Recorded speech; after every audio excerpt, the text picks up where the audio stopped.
Hello, everybody, and welcome to this week's episode of The Awesome with Cody. As usual, I'm your host, Cody, and today we are continuing May's theme of nostalgic sci-fi movies because of Star Wars. I'm not too sure really what I'm calling it this month. It doesn't matter. Basically, all month is going to be sci-fi movies I watched when I was little, around the same time, Star Wars. So, boom. There you go. There it is. That is what we're talking about. So today's episode, we're talking about The Last Starfighter, 1984 American space opera.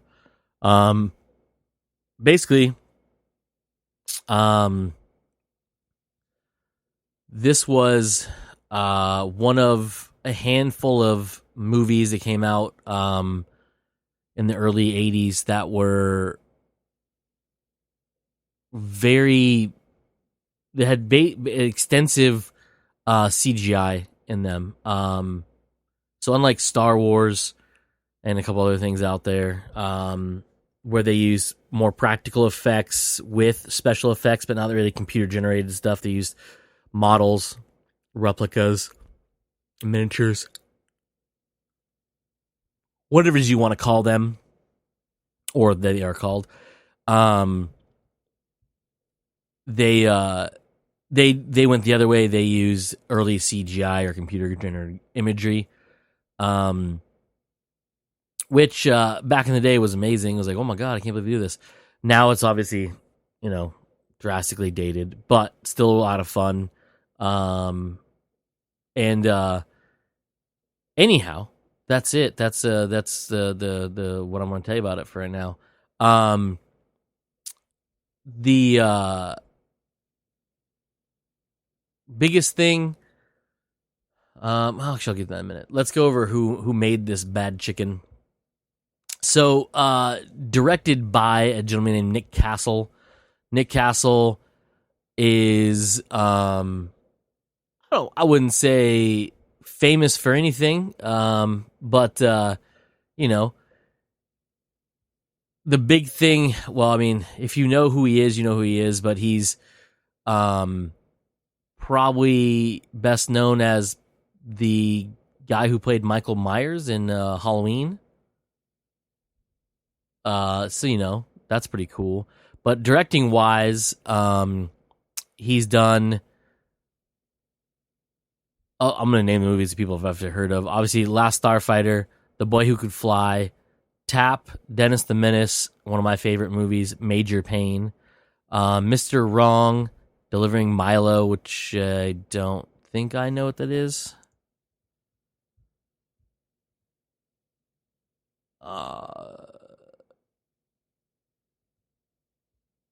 Delivering Milo. Let's see here. Should have looked at this earlier. Nope, I don't know what that one is. Anyhow, and then acting-wise, he was actually in a couple of his own movies, but he played Michael Myers / The Shape in Halloween.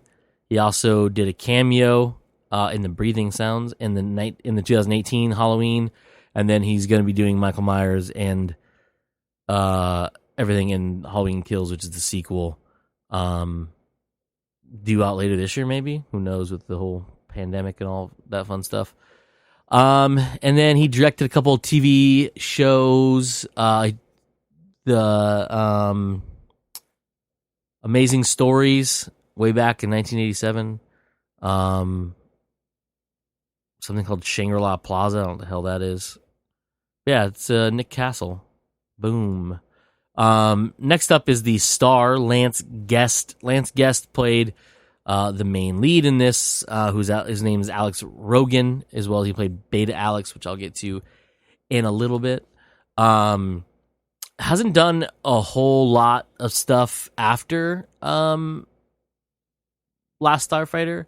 Oddly enough, he played Jimmy in Halloween 2. But he was in Jaws the Revenge. Basically the biggest things you can see on his list. Television-wise, he's done a lot of 1s and 2s of episodes of so many things. back in the day, he did episode of Dallas, a couple episodes of Saint Elsewhere. I can't talk apparently. Did 2 episodes of ABC After School Specials. Wow, I can't talk. Knots Landing, The Wonder Years, Life Goes On, X-Files, Party of 5, Becker, Jag, 2-parter in Jag. He was in an episode of House.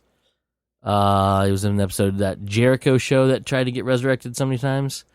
And then he, most notably, after that, played Johnny Cash in a couple things. Where is it at?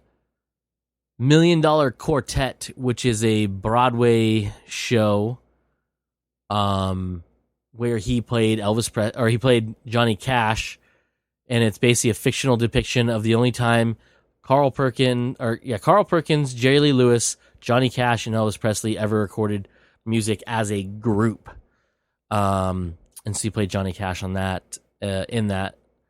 So yeah, that's Lance Guest. Next up, I'm gonna butcher this last name, much like I butcher most names. Dan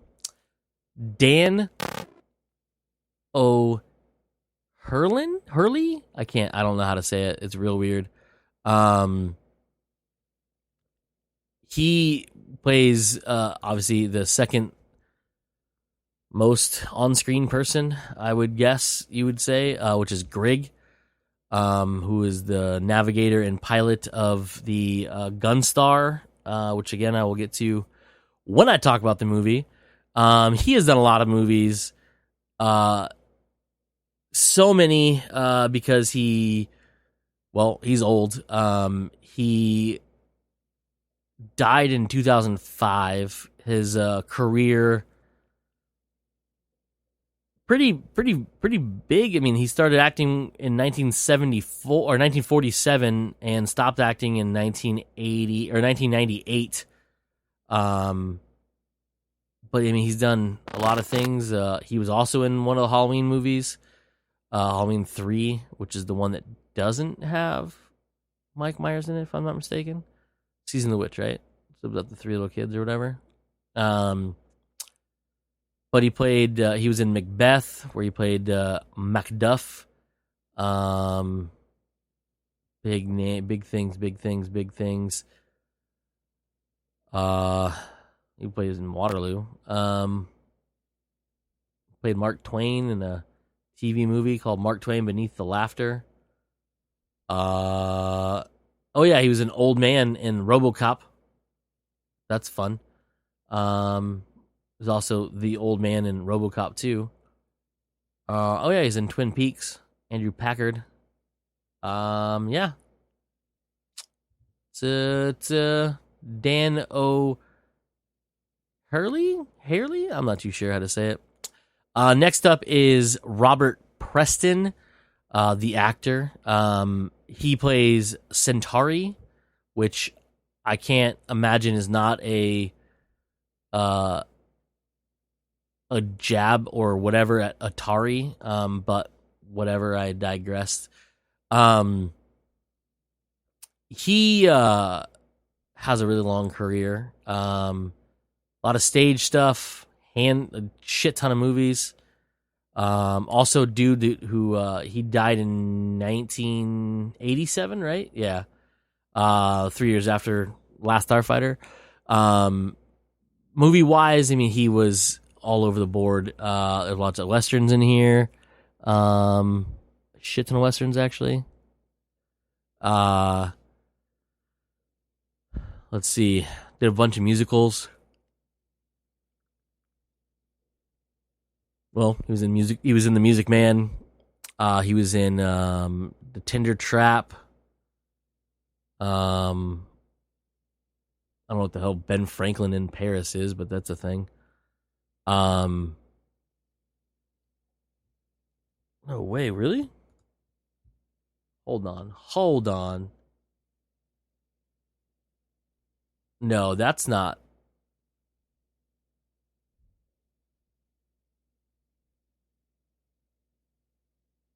Okay, yeah, that's a different one. I was like, he was not in Child's Play. That's a different movie called Child's Play. I was like, that can't be it. It's 1972. Um, yeah, I mean, he's been in a lot of stuff. Really, a bunch of old movies that probably none of us have really heard. And I've looking through this and I don't know a handful. I don't know half of these, but yeah, that's Robert Preston. And the last of the, we'll say known names, but also main characters, is we have Catherine Mary Stewart, who plays Maggie, or Maggie Gordon in the Last Starfighter. Um, Canadian actress.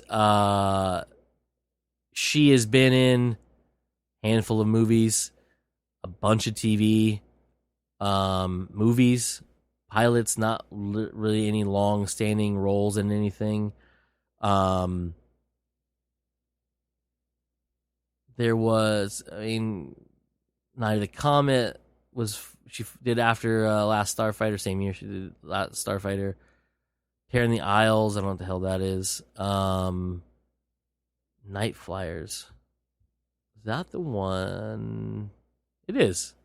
She was in the original TV adaptation or film. Was it on TV or was it in theaters? I don't know.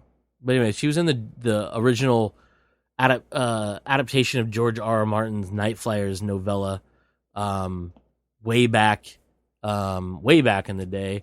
It was released in 1987. Something called Samurai Cowboy. Yes, please. What the hell is that? I don't know, but I want to watch it. Definitely a Canadian movie. All right, well, I'll look into that later. I know her because she was in Week at Bernie's as well as in The Last Starfighter. She plays, I don't know if you want to call it one of the female leads, the main female lead, the one that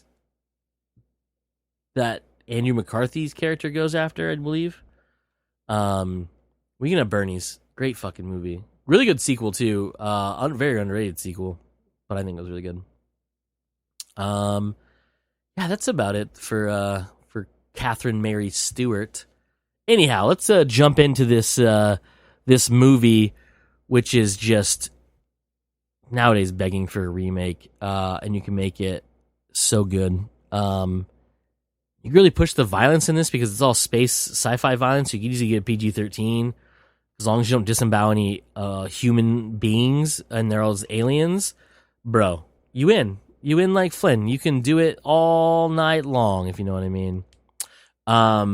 Because that's how you can avoid a rated R. It's very simple. If it's not a human being, you can do whatever you want to it on screen other than graphic sex, I believe, with genitalia, or what can be construed as genitalia. And you can get a PG-13 rating. It's pretty ingenious. You don't have to have a lot of bad language. You can make up shit because it's alien, and you can have alien words that mean bad things like fucking shit and cunt and all that fun stuff. So that's a pretty cool loophole. But the reason I say this needs a remake, it's a really good story. And there's a lot of things in this story that needed elaboration and more context to add gravity and gravitas to it. The fact that we don't know what happened to Alex's dad. He shows a picture of his family. You clearly see his dad. You see his mom. We don't know where his dad's at. So we have that. You have Centauri, who is kind of a shunned outcast, and we'll say illegally, basically contracts a human being from Earth to fight along with the rest of the starfighters. And the thing is, Earth technically isn't part of the Alliance, so technically he shouldn't be there. Anyhow, I'll get to that in a minute. So that's a pretty interesting story. How did he fall so far? Also, has he been on Earth for a long time? Because he seems to be acclimated pretty well. He knows our history. He knows our folklore. He knows about video games. He accidentally sent the machine to the wrong place. It was supposed to go to Vegas. Instead, it ended up in a flea. I don't even know what he calls it. Flea something or other. Shithole fucking no stop mobile home park. Which is literally just a convenience store on a fucking like backroads highway. So, they're not getting a whole lot of fucking street traffic and stuff. Anyhow, I digress again. Graphics nowadays, you could do some amazing stuff with it. You could basically expand on the character stories.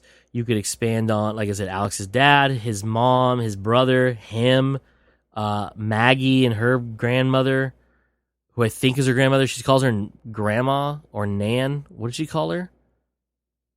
I don't know if she actually has a name in this or not. Granny Gordon, yeah. So, doesn't know an actual fucking name.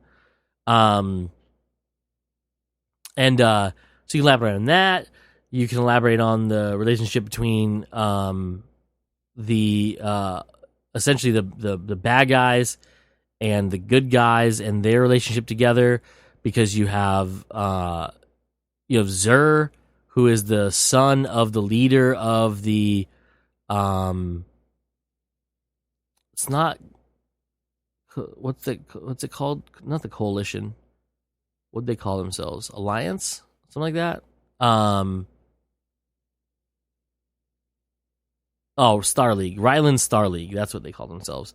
And so he betrays them, and he's going to bring their enemies, the C.O.D.Y, to basically destroy his father in the Star League, so he can become Emperor of Ryland and be a big old doucher with his weird stabby staff scepter thing.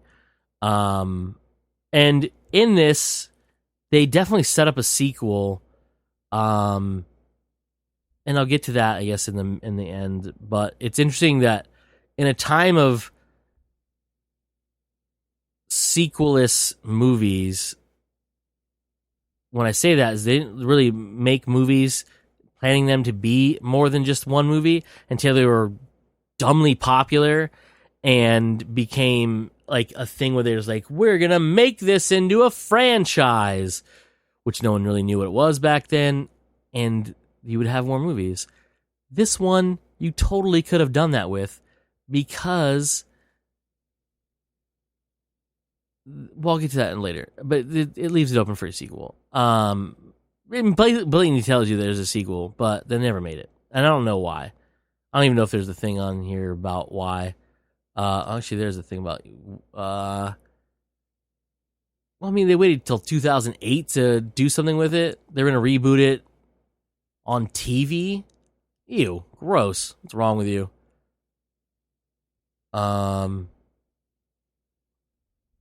Someone named Witta, whoever that fucking person's name is, mentioned on Twitter in 2018.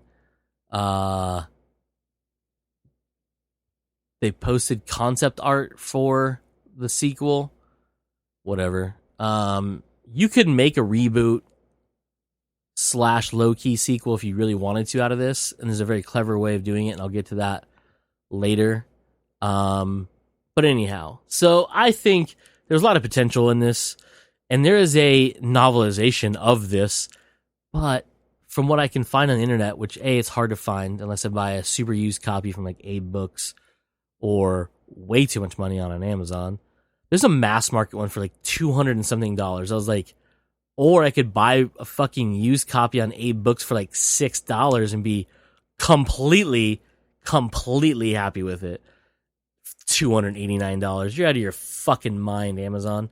Or whoever is selling that mass market one. I didn't see if it was Amazon or not, but yikes. Again, I digress. Anyhow, so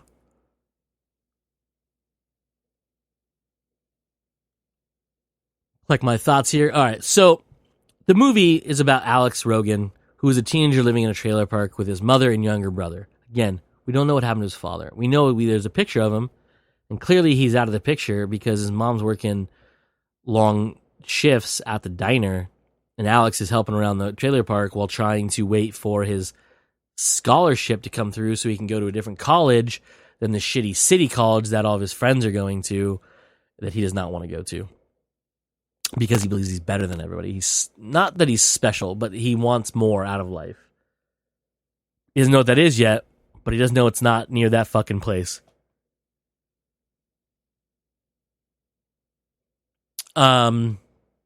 So then, he is low-key obsessed with a arcade game that is outside the little rest stop gas station thing right there. And I'll tell you this. The reason you know this movie wasn't shot in real life is that console was outside a basically barely paved dirt road rest stop that was hardly ever used, and a place that has shit ton of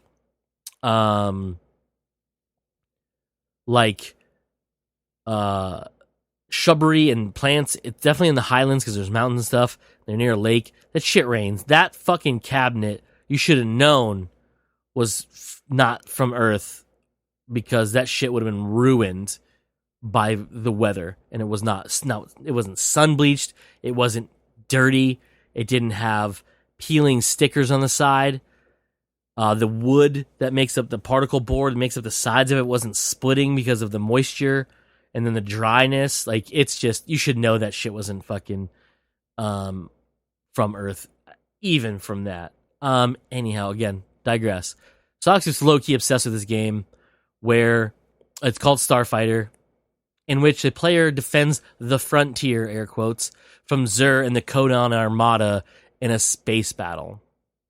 Well, Alex becomes the high score on there. He breaks the high score. He becomes the newest high score on there, record breaker as it says, and he's so happy. Everybody in the trailer parks is like treating him like a celebrity. Everyone's like, "Oh, good job, Alex." Blah blah. He's happy with Maggie. His mom comes home. He finds out he got rejected for a scholarship, seemingly again, and he gets dejected.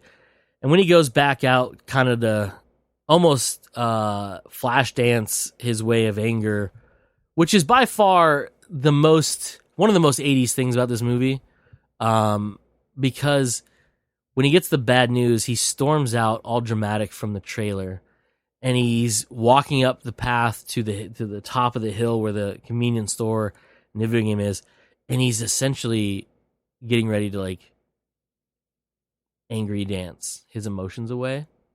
He's kicking up dirt. He balls up the note, or the letter, the rejection letter, and he throws it at the Starbright motorcade sign. Classic. He should have broken the fucking dance, and it would have been right in the right time frame for those. Anyhow, he doesn't. Thank God. But don't get me wrong, I love those movies, but not this movie. I love this movie, just not. I don't want him dancing in this movie. Then, he is distracted because the arcade machine's making weird noises and shaking. And it's making sounds that he's never heard it make before. And then all of a sudden he hears a voice, this noise. He turns around. There's a car with the door open. Doesn't look like any car he's ever seen before. You've never seen a car look like this before, if you were born in the 80s. And a voice says, "Excuse me." He says, "The store's closed." Alex says, "The store's closed." He says, "No, I'm looking for the guy who got the high score on that video game over there, Alex Rogan." And he says, "I'm looking for the name of the guy who broke the record on there." Alex responds, "Well, his name is Alex Rogan, and you're looking at him." He's like, "Well, come on over." step in my office. I have an adventure or I have big news to talk to you about or something like that. First off, Alex shouldn't have gotten in the car. It's a very creepy thing to do. Dude, Centauri, as we find out, doesn't get out of the car to greet him. He's sitting in the front seat, leaning out towards the back door that's open and beckoning him in the car. No. Don't do that.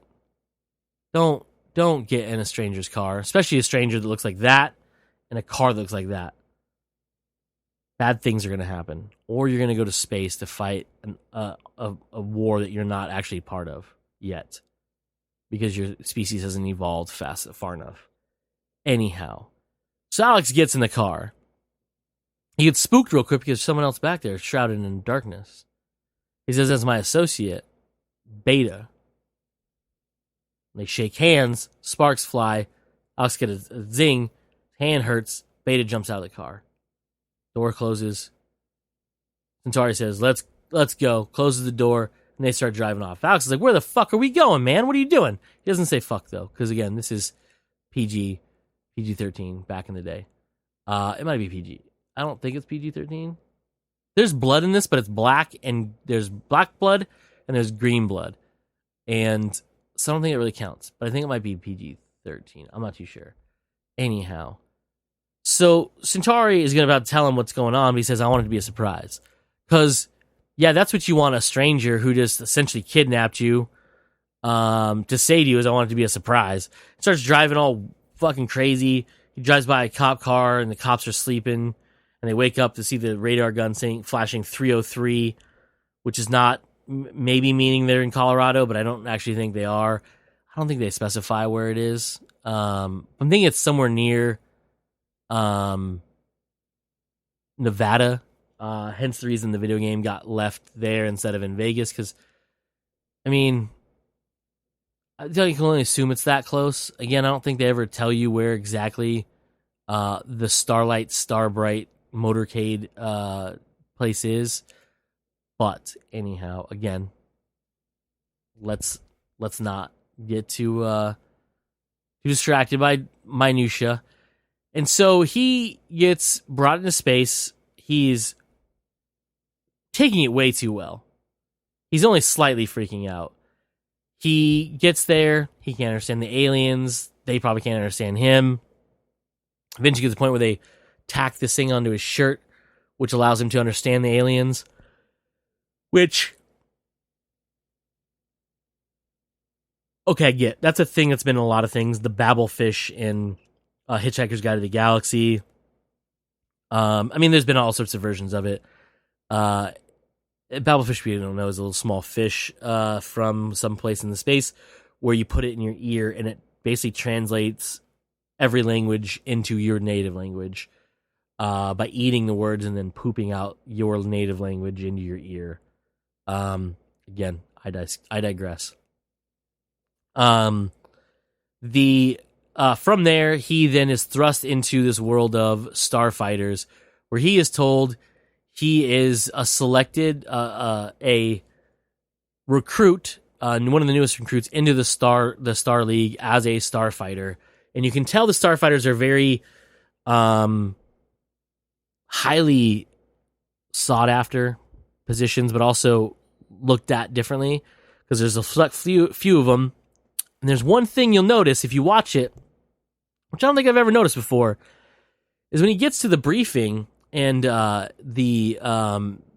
leader of the Star League is giving him a briefing, you'll notice there's 2 rows of 5. Is it 5? It might be 6. It might be 7. 1, 2, 3, 4, 5, 6. I think it's 6. 6 or 7. I don't remember at this point. Anyhow, there's 2 rows. Front row, back row. And it's in a V shape, which is very odd. But whatever. The front row and the back row, all filled up. Alex sits in an empty seat in the back in the second row. In front of him is an empty seat. And I didn't notice this until today when I was watching it. Very interesting thing.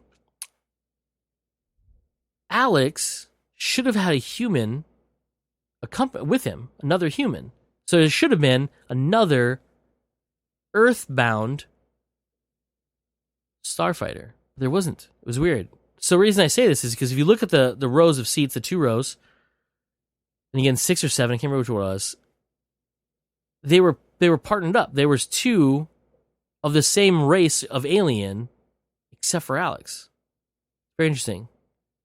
It's very interesting because they could have done a bunch of different aliens, but they didn't. They did 2 from each of the races that I noticed, but except for Alex, he was the only one. I thought it was very interesting. I don't know. Again, you could play with that in the story about how maybe he wasn't the first human, but he was the only one that actually made it. And he never got to go through training, Alex didn't, because of the situation they were in. But the other humans, maybe they did. Maybe there was other humans, Earthlings, that did get brought up there, but they didn't pass the grade. They weren't able to cope and weren't able to handle it. I don't know. That's just me focusing on weird shit. Anyhow. So Alex is like, I don't want to be part of your war. I just don't want to live in a shitty trailer park anymore, and I want more out of my life. But this is way more than I wanted out of my life. So he talks to Centauri, and he's like, bro, I don't think I want to be this because I'm going to die. I don't want to die in space. I don't know anybody. So Centauri says, hey, man, it's no danger. Well, just like good writing, the bad guy shows up. A digital head of his shows up, and he's like, hey, Papa, talking to the guy who runs the Star League, I know you didn't want to tell everybody I'm the guy who betrayed everybody, but I'm the guy who betrayed everybody. My name is Zur. My head's floating in the middle of your control room. I'm going to threaten everybody. I'm going to drill a hole through your fucking defense thing.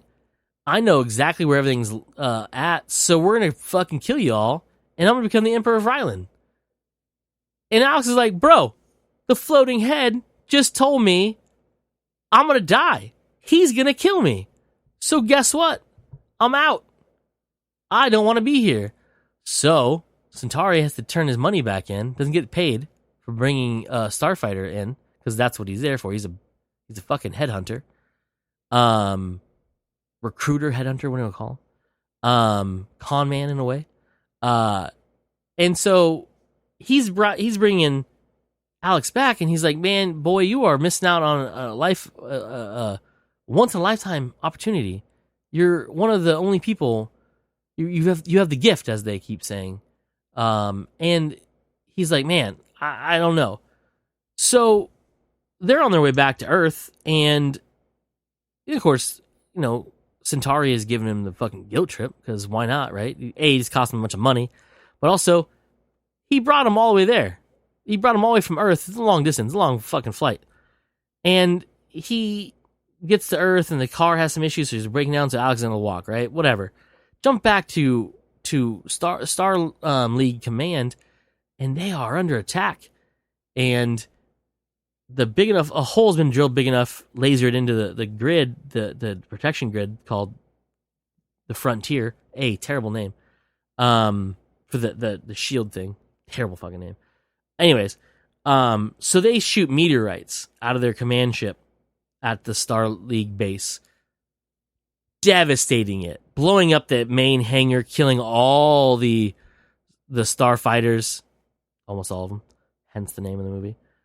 And somehow not killing the boss, even though he was right where everyone else was, but and even worse, on a second level. I digress again.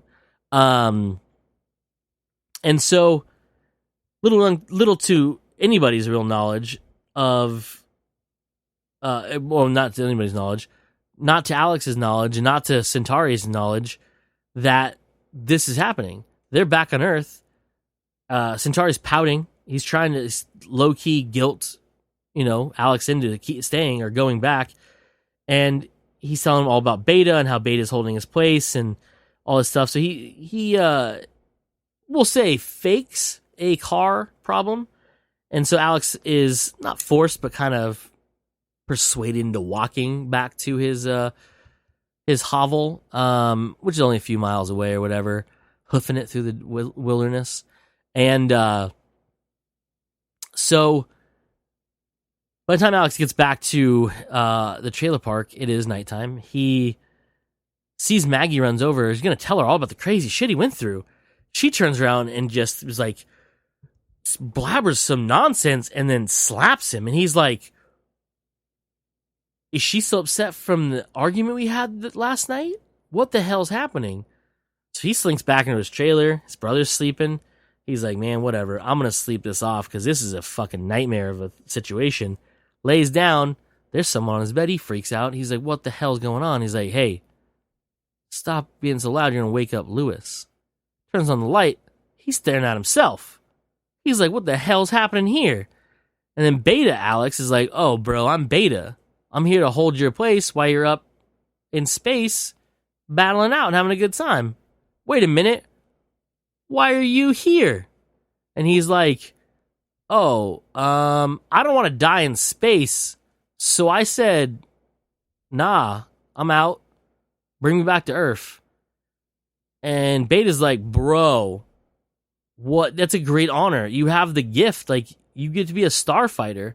He's like, hey, why don't you go be a starfighter? He's like, replicants can't be starfighters. We're not allowed. And he's like, well, what the hell, man? He's like, don't worry about it. But some shit went down. I don't know what the hell's going on with your lady friend. She stuck her tongue in my ear. Super weird. I'll fix it in the morning. And Alex is like, nah, bro. I got this little weird communicator thing. I don't know how it works. I'm going to call Centauri's and like drag your robot ass out of here. He's like, whoa. I'm not a robot. I'm a highly developed replicant. He's like, whatever. So he goes out and he's like, yo, Centauri on his little fucking communicator thing. He's tapping them crystals. He's like, bro, come get your fucking robot. Get out of here. I don't want nothing to do with this. He gets attacked by an alien hunter who's after him because Zer found out there's a Last Starfighter. Boom, boom, boom. So he's getting his ass kicked by this fucking smelly fucking dude. I don't say that because like he looks smelly. He just is smelly. He's drooling. It's gross. And apparently he has pebbles just falling off of him because that's how he was seen above him before, and that's how he's seen now. It doesn't matter. Again, I digress. And so he's like, shit, this dude's got a gun. He almost kills Beta. He's firing down on Alex. Damn near blasting him good, too. And then all of a sudden, here comes Centauri in his fucking car. What's going on? He gets fired. He's like, oh, shit. I'm going to kill this dude. Pow, pow, pow. They get in a gunfight. Centauri shoots this dude's arm off. Like, bro, New Hope style. Right off the arm. He's like, shit. Then he shoots him a bunch and he falls down dead in front of Alex. Alex is like, bro, hey, good timing. Thank you for saving my life. We'll say again. But bro, what's happening? Who's this guy and why does he smell so bad? Why is he trying to kill me? He's like, Zer must have found out that there's a Last Starfighter, that you're live on Earth. And when they do, that's why you have Beta here. Beta is to basically be their targets. And Alex is like, oh, what the hell? And Beta's like, yeah, wait, what? I'm here to what? Centauri's like, bro, that's what Beta units are for. You're going to get shot at while he's up in space shooting other motherfuckers. Boom. There you go. No one's going to miss Alex because you're here. You look like him. You sound like him. You don't even act like him because you're new and you're not from Earth and Earth is weird. But Alex be up there kicking fucking space ass and you're down here protecting his girlfriend's ass. But you're also going to be in danger because they sending more fucking bad guys after you. Shit, right? So he's like, come on, man. Let's go. And Beta's like, bro, don't be a pussy. Let's go back to space, kick some space ass, become a hero. I'll be here chilling. I'll protect your family. He's like, okay. Flipped right away. He's like, shit. Because they're going to keep coming. You think that one smells bad and is dangerous. More and more are going to come when he don't reply back. So why don't you go up and stop them before they can come down here? You know what I mean? So he's like, fuck, you got me. Let's go. Let's fly back. But right before they do, crazy alien assassin dude, his arm shoots Centauri in the fucking gut. Centauri's like, shit, ba ba ba. Lights his on. He hits him so much with like blue laser this time. Lights the dude on fire. I was like, dude, should have done that the first time, not just blown his arm off. Light his ass on fire. Plus, by the way, the alien screamed while he was on fire. That's pretty violent, by the way. I know it's not a human, but yikes. Ooh, yikes. Anyhow, so they're going back. Centauri not doing good. He's trying to call in to Star League base. He's like, bro, we're coming back. Where y'all at? Where do I need to park? I only saw one parking spot, so they're going to park right there. So he's not doing so well. He barely makes it, and he passes out while they're driving. Alex has got to 80s slam the car into like a skid, but like low budget skid. They don't even crash. They just stop because like he's not going anywhere anymore. And so he's like, shit, I need a doctor. Centauri's been like shot. Well, Grig is there, and he's like, oh shit, my old friend. Centauri dies. Fucking devastating. I was like, holy shit. That's not good. That's the dude, like, oh no. Everybody else is dead. This place has got fucking rocks everywhere. The middle of the base is just not there anymore. He found out that all the starfighters are dead, and he's like, the only one? He's like, shit, what? I was going to come up help these dudes, and you're telling me, all the gun stars are dead? They're blowed up. All the starfighters, dead. Dead. D-E-E-D, dead. I was like, oh shit. Alex is like, oh shit. So then, he's like, well, what's going on? He's like, yeah, we got this prototype. It's a little bit more robust, has longer range, has better guns. We're going to try it out. Mainly because it's the only gun star left. And he's like, well, fuck it, I guess. Let's go. So Grig and Alex jump in this bitch, and they take off, and he gives them the kind of the what's thing. You have to come up here and turn on your monitor with 2 buttons, which makes no sense to me, but it looks cool. A lot of money put into this fucking set because the seat spins and it tilts, and it's got controls and lights and switches, and the screen can only be seen when he's looking directly at it, which is pretty cool. That way it's also cheap because they don't have to do it digitized if your camera's off angle from where Alex is seeing. You know, see like that? It's fucking brilliant. Anyhow, so Grig tells him, yeah, bro, we gonna go out here. It's you, me against this whole armada. Alex is like, bro, what? Again, with more of this shit. All right, let's go. So they do some target practice, and he gets used to the chair. He's like, I'm feeling good. Then they get a live target. Alex freezes up. He doesn't shoot him, barely shoots him in time not to get blown up themselves. And he's like, shit, Grig, you almost got me killed. And he's like, but you did it. He's like, I can't do this. You got to bring me home. Grig's like, all right, bro, I'm going to plot a course for Earth. Give me a little bit. So they start talking. Then Alex finds out that Grig's family of like his wife or partner and like their 6,400 kids are like now slaves under Xur and the Kodan Empire. And Alex is like, oh shit, that's not good. Well, I have a family. And this is where you get that weird plot thing. He shows a picture of him, his brother, his mom, Maggie, and his dad. And you're like, oh, a dad's in the picture. Where's this dude at? We never find out. He's just not there. He could be dead. He could be a piece of shit who ran away. Who knows? Could be both. He could be told that he was dead, but he's actually a piece of shit that ran away, and his mom's just lying to him. I don't know. We will never find out. Anyhow, so it dawns on Alex, you know what? Fuck, man. Let's do this. I'm the last starfighter. Clearly your last navigator. Let's go. Let's fucking do this. Then he gets a plan. He's like, you know what we should do? If they're right above us, if we chill here, let them pass, we can take the command ship down and they can't communicate to their fighters. We have the upper hand. We'll take them all out. Boom. We gonna win. Grig's like, fuck yeah.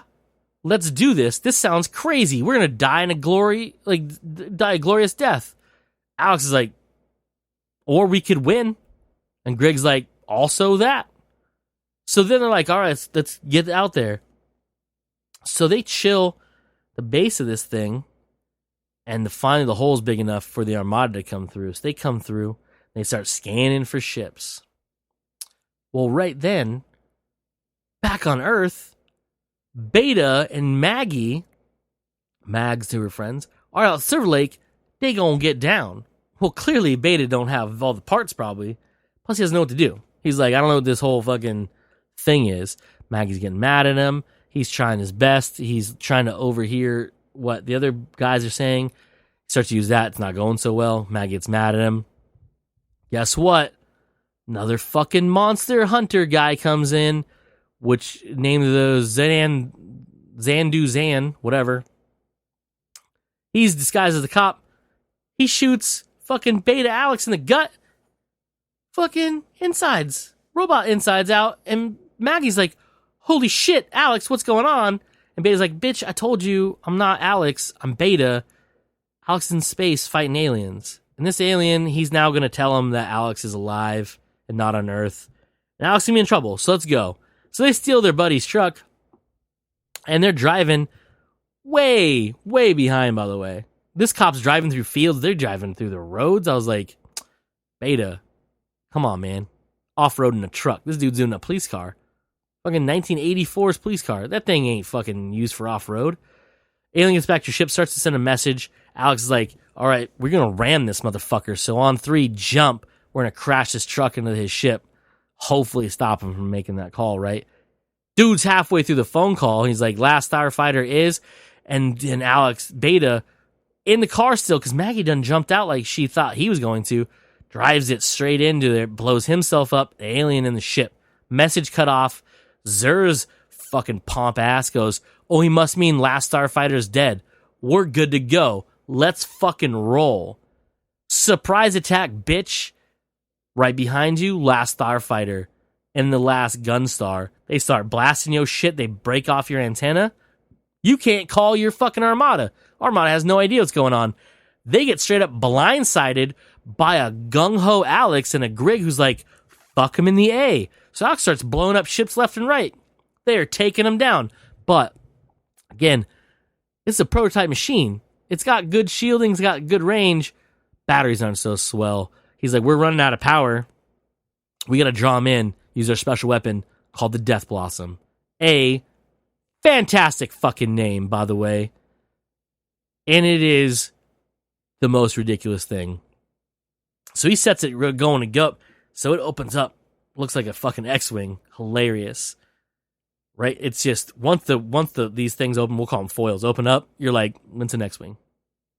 There's 4 engines. Guns in the middle. It's got a long nose. Little wing things pop out. Looks like an X. Flies. X's are wings. That's an X-Wing. Go fuck yourself, right? Anyhow. Again, I digress. So they're like, we got to draw them in. We got to take as much damage as we need to. Our shields are good for right now. They don't really say this, but this is what they're meaning. And they have a little thing, easily targeting all of them inside the blast radius. He's like, fuck it, they're here. Get them. Alex Dunn hits that button. This thing starts going into a fucking Nancy Kerrigan spin all over the place. Blasting every motherfucker. Missing a bunch, too. Kills everything in sight. And they slowly spin down. They're like, ooh, holy shit. That was well worth it. But we out of battery. We sitting in the middle of space. That command ship's right behind us.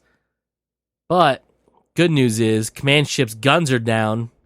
Bad news is command ship's way too big. And they're just going to run into him. They're going to run right through him. They're going to go, fuck. That's a flea. We're going to bounce them off our hull. They're going to spin off into fucking space. They're going to die. Not good for Alex and Grig. So Grig's like, shit, let me pull out these panels that easily have what looks to be 9-volt battery plugs on them. Reroute power from the only thing that's working right now is his life support, which to me is one thing you probably shouldn't short out, especially in space. But whatever, it works. Power back up. They get going. Alex is like, give me juice. Grig's like, bitch, you got juice. He bobs and weaves, gets right on them, shoots their engines out. They can't stop their forward momentum because guess what? In space, there's no friction, which means they're going to keep going as fast as they were going before the engines cut out because there's no resistance, no friction to slow them down. They're just going straight ahead. They have no controls. They crash right into a moon. Boom, blam, everyone blows up. Except for Zur. That bitch ass sneaks away. Which is funny, they know he snuck away because that ship blew up and you ain't identifying shit off that ship. That shit was gone. Like, space blew up. You know what I mean? Like, gone. Anyhow. They win. They go back to Rylan. Alex and Greg are fucking heroes. They're the last Starfighter, dude. Like, that's it. They're known all over the world, all over that planet. Huge planet, by the way. Lots of people. On a giant platform, which you can't even tell who's up there. They could have lied the shit out of him. But anyways, so he's like, man, that was fun. I'm going to go home.